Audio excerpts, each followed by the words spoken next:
എല്ലാവർക്കും dream house ബ്ലോഗിലേക്ക് സ്വാഗതം. ഇന്ന് നമ്മൾ വളരെ ടേസ്റ്റിയുള്ളൊരു കറിയാണ് ഉണ്ടാക്കാൻ പോണത്. അപ്പോൾ ഊണുമേശൻ്റെ മുന്നിലൊക്കെ ഇരിക്കുമ്പോൾ നമ്മൾ ചുമന്നൊക്കെ മീൻ പൊരിച്ചും അതുപോലെ തന്നെ പച്ച ഉപ്പേരിയൊക്കെ ആകുമ്പോൾ അതൊരു കളർഫുള്ളായിട്ട് മഞ്ഞ കളർ കറിയൊക്കെ ആണെങ്കിൽ കാണാൻ എന്ത് ഭംഗിയൊക്കെയല്ലേ. കാണാൻ മാത്രമല്ല ഇത് കൂട്ടി ചോറുണ്ണാനും ഭയങ്കര ടേസ്റ്റ് കേട്ടോ. അപ്പോൾ ഈ കറി എങ്ങനെ ഉണ്ടാക്കും നമുക്ക് നോക്കിയാലോ. അതിന് വേണ്ടിയിട്ട് 3 പച്ചക്കായ ഞാൻ എടുത്തത്. അതിന് തൊലിയൊക്കെ കളഞ്ഞിട്ട് നമുക്ക് കുറച്ച് നേരം വെള്ളത്തിലിട്ടേക്കാം. കറി ഒന്നും നമ്മളെ കയ്യിലാവാതെ കറി വേണ്ടിയിട്ടാണ്. അപ്പോൾ കറിയൊക്കെ വെക്കുമ്പോൾ അത്യാവശ്യം കഷ്ണങ്ങൾ ഇട്ടുകൊണ്ട് കറി വെക്കുമ്പോഴേക്കാരം ആ കറിക്ക് തന്നെ ഒരു ടേസ്റ്റ് കിട്ടും.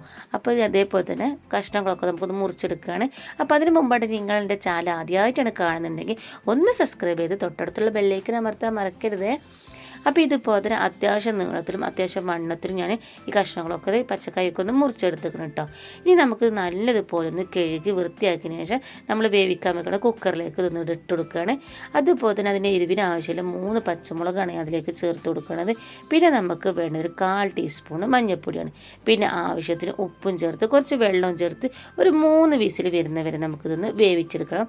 അപ്പോഴേക്കും നമുക്ക് അതിലേക്കുള്ള അരപ്പൊന്ന് തയ്യാറാക്കാം. അതിന് വേണ്ടിയിട്ട് ഒരു അരമുറി തേങ്ങയും ഒരു 1/4 ടീസ്പൂൺ മഞ്ഞൾപ്പൊടി, ഒരു 1/4 ടീസ്പൂൺ ചെറിയ ജീരകം, അതുപോലെ തന്നെ ഒരു കുറച്ച് നുള്ളി ഉലുവയും, പിന്നെ ഒരു 2 ചെറിയ ഉള്ളിയും 1 ഉള്ളി വെളുത്തുള്ളി, പിന്നെ നമ്മൾ വറുത്ത പത്തിരിക്കൊക്കെ പൊടിച്ച അരിപ്പൊടിയും ചേർത്തിട്ട് നമുക്ക് തൈര് വെച്ചിട്ട് ഒന്ന് അരച്ചെടുക്കാം.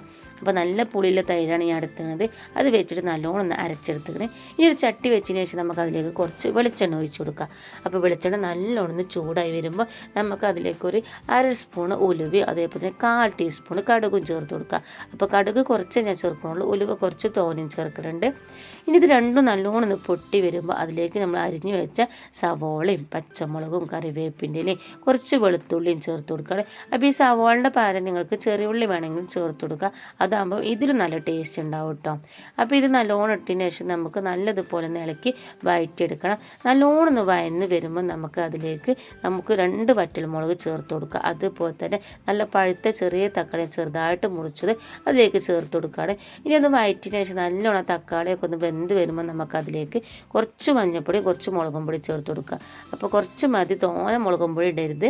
ഇനി കുറച്ച് മഞ്ഞൾപ്പൊടി ചേർത്തതിന് ശേഷം നമുക്ക് പിന്നെ ചേർക്കുന്നത് കുറച്ച് കായപ്പൊടിയാണ്. കായ ഇല്ലെങ്കിൽ വറുത്ത് കുറച്ച് കായം ചേർത്ത് കൊടുക്കുക, ഇല്ലെങ്കിൽ കായപ്പൊടി ഒരു 1/4 ടീസ്പൂൺ ചേർത്ത് കൊടുക്കുക. ഇനി അത് വഴറ്റിയതിന് ശേഷം നമ്മൾ വേവിച്ച് വെച്ച പച്ചക്കായ അതിലേക്ക് ചേർത്ത് കൊടുക്കുകയാണ്. ഈ പച്ചക്കായ ചേർത്തിട്ട് നല്ലോണം ഇളക്കി കൊടുത്ത് അരപ്പൊക്കെ എല്ലായിടത്തൊക്കെ ഒന്നാണ് രീതിയിൽ ഇളക്കി കൊടുക്കുക. അതിനുശേഷം നമ്മൾ അരച്ച് വെച്ച തേങ്ങ അതിലേക്ക് ചേർത്ത് കൊടുക്കുകയാണ് കേട്ടോ. ഇപ്പോൾ നമ്മൾ തേങ്ങ അരച്ച് കൊടുത്തിട്ടുണ്ടെങ്കിൽ നമുക്ക് പാകത്തിന് വെള്ളം കൂടി അതിലേക്ക് ഒഴിച്ച് കൊടുക്കണം. നമുക്ക് കറിയാണല്ലോ വേണ്ടത്, അതിന് വേണ്ടിയിട്ട് പാകത്തിന് വെള്ളം കൂടി നമുക്ക് അതിലേക്ക് ഒഴിച്ച് കൊടുക്കണം. ഇപ്പോൾ നമ്മൾ പാകത്തിന് വെള്ളം ഒഴിച്ചു. ഇപ്പോൾ നല്ലോണം ഒന്ന് വെള്ളം അതേപോലെ തന്നെ കറി നല്ല തിക്കായിട്ടും ഇന്ന് അധികം തിക്കൂല അധികം ലൂസുമില്ലാത്ത രീതിയിൽ നമ്മൾ കറി തയ്യാറാക്കണേ. ഇനി ഒന്ന് അങ്ങോട്ട് തിളച്ച് വരാം. നല്ലോണം തിളക്കാൻ നിൽക്കരുത്, തൈരും തേങ്ങയും നല്ലോണം തിളക്കാൻ നിൽക്കരുത്. അപ്പോൾ നമുക്ക് ഉപ്പുണ്ടോ നോക്കിയിട്ട് ഉപ്പിട്ടതിന് ശേഷം കയ്യിലേക്കൊന്ന് നുള്ളൊഴിച്ച് കഴിച്ച് നോക്കി, എന്താ ടേസ്റ്റ് ഇല്ലേ. ഇനി ഇതൊന്ന് തിളച്ച് വരട്ടെ. അതിനുശേഷം നമുക്കിതൊന്ന് വാങ്ങി വെക്കണം.